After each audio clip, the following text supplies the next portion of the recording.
Komponanga Moel Biwata Swala dans la province de Kwilu.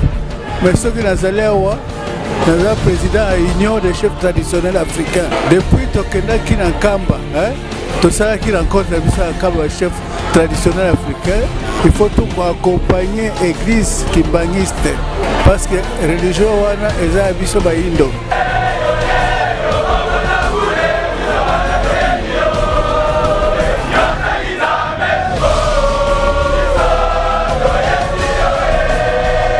Ngai en tant que chef coutumier, il faut que nous amènions Ngai.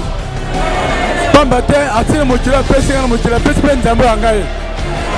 Alors kimbangi c'est ça nzele Ngai. Nzele ba pesi Ngai na moyindo na tambola.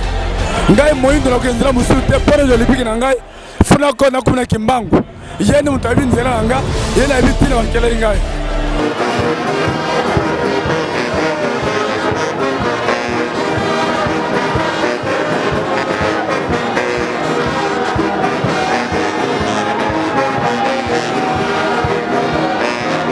Maintenant voilà, église qui m'angis, église qui vit par un pirancho, mournoir rancho, mournombe. Il faut que l'église qui m'angis, dans ce prophète Simon Gimbang, sauveur de Simon Gimbang, Moussabe, que le cas du recanté, par un là Simon Gimbang, très bien, par un peu de miel, par un peu bon. Passe ma porte, m'vois fou Simon Gimbang, fou, Moussabe.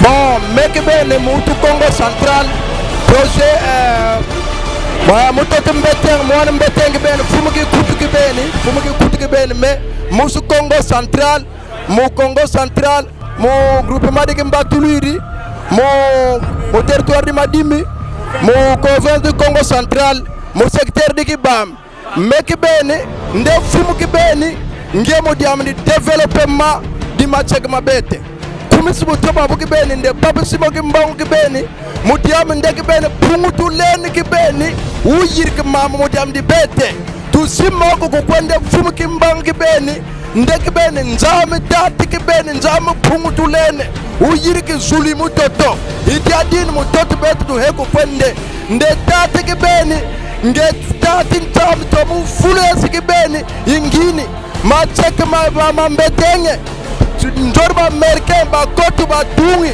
ba pont batungi ba classe batungi ba matériaux durables ba tracteur bakoto ba antenne bakoto biabiso tu bikoto me fumu mini biboto fumu ki kutu andrazi wowi moki be mo mutoto kimbatulidi groupement di kimbatulidi njor développement di kibeni di côte njor développement di côte et puis basi mutoto ngisa deja kukwende papa mugusa développement di koto hanu chugusini mudiamdi banu bambeteng mutota nene